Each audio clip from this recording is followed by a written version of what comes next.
name is Rein-Cano. I am the founding partner of Topotech One. We are a landscape architecture firm. Well, the SuperKilen project is really probably our most important project that we have realized in the last 20 years. And the reason it is the most important project is to start with, maybe because also of the collaboration we had with Big and Superflex, and it was a very fructifying collaboration. It was a very competitive collaboration, but one that actually potentiated everyone, so everyone became more of what they were or were supposed to do. The competition in the team created a sensation that you have to be more Topotech, or you had to be more Big, or you had to be more Superflex to survive this kind of environment. So that was a kind of a new experience to me, because I was used to collaborations that were maybe less competitive, maybe more collaborative, maybe in the end. And in the beginning, I thought it's a bit of a pain in the ass, but then in the end, and it was a pain in the ass too. But in the end, I think that the outcome of it is very good. No? So that also because in the process of the collaboration, I think that everyone accepted when the best idea was on the table. The concept for us had like different foundations. One of them was the idea, what means actually immigration, what means immigration today, and how could this park be a kind of an analogy to that.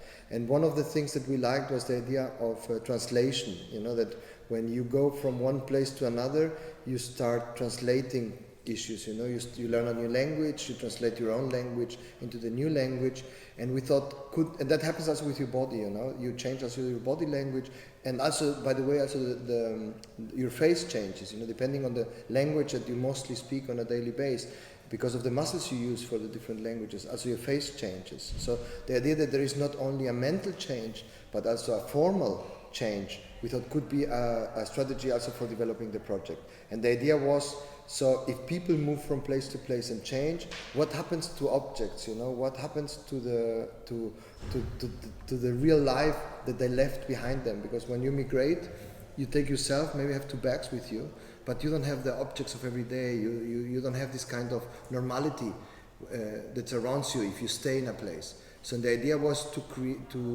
try to transport these objects from the different cultures into Copenhagen, but not only translocate them one-to-one, but translate them.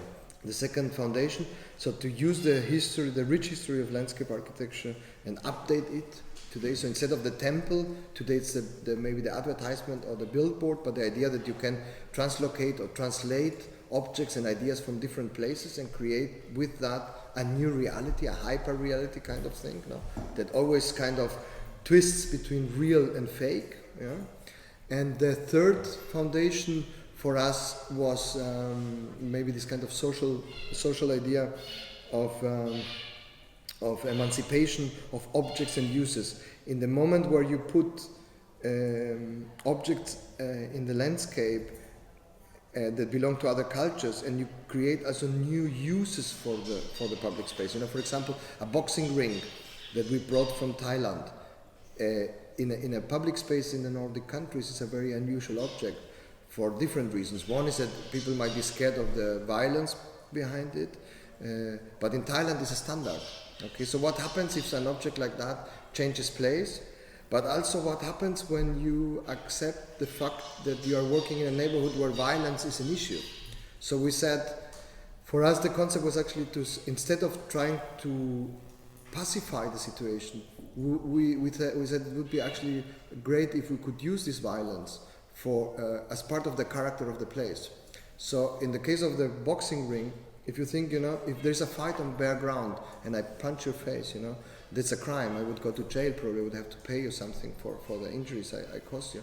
But if you do the same thing 40 centimeters above ground with some strings around them, then it becomes sports. Okay? And this shift, let's say, in how to cultivate conflicts, not avoid conflicts, not repress conflicts, but how to cultivate them to make them more acceptable and giving them a chance in a dynamic to change the situation of a neighborhood.